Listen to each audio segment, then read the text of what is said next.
Cuba, two questions. So, for decades you have been a proponent of regime change, but now there seems to be a sense that perhaps President Trump would be happy with a win, which would only entail an economic deal. So you said there's a sense, where do you get that sense from? Well, there's a lot of reporting that no, there's a lot of fake. All right, any reporting on Cuba that you didn't get from me or the president is a liar. Because they're the only people working on it. Do you still want regime change? I'm just warning you guys, all these sources that are pitching you on Cuba don't know jack.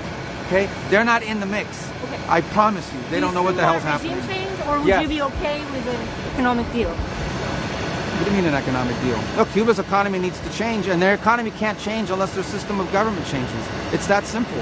Who's going to invest billions of dollars in a communist country? Who's going to invest billions of dollars in a communist country run by incompetent communists, which is even worse than communists? The only thing worse than a communist is an incompetent communist. And so their system of government has to change, because they will never be able to develop economically without those changes. Economic change is important. Giving people economic and political freedom is important, but they come hand in hand. They come together. Is there a deal? I don't know why there's any confusion on that. Is there a deal for you where the Castro family remains in place, and that's not about the Castro family? It's about a system of government and a regime that doesn't work. Guys, a couple things on Cuba. I didn't come all the way to France to talk about Cuba, but let's talk about Cuba. It's perfect. I'm happy to do it because we actually talked about it in the G7. So it's actually no, of course not. Plus, we talked about it in the G7. Okay, everybody talks about these blackouts. Cuba's been having blackouts all of last year, all the year before. There isn't a naval blockade surrounding Cuba. The reason why Cuba doesn't have oil and fuel is because they want it for free. And people don't give away oil and fuel for free on a regular basis, unless it was the Soviet Union subsidizing them or Maduro subsidizing them. They just don't do it.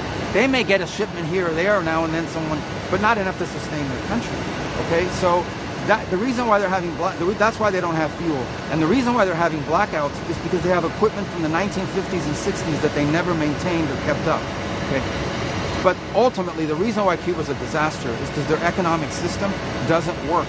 It's a nonsensical system, and the people of Cuba are suffering because of the decisions, because of the unwillingness of the people who govern that country to make the changes that need to be made so they can join the 21st century.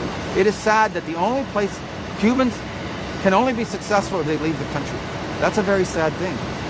You see Cubans go all over the world and find success except in Cuba.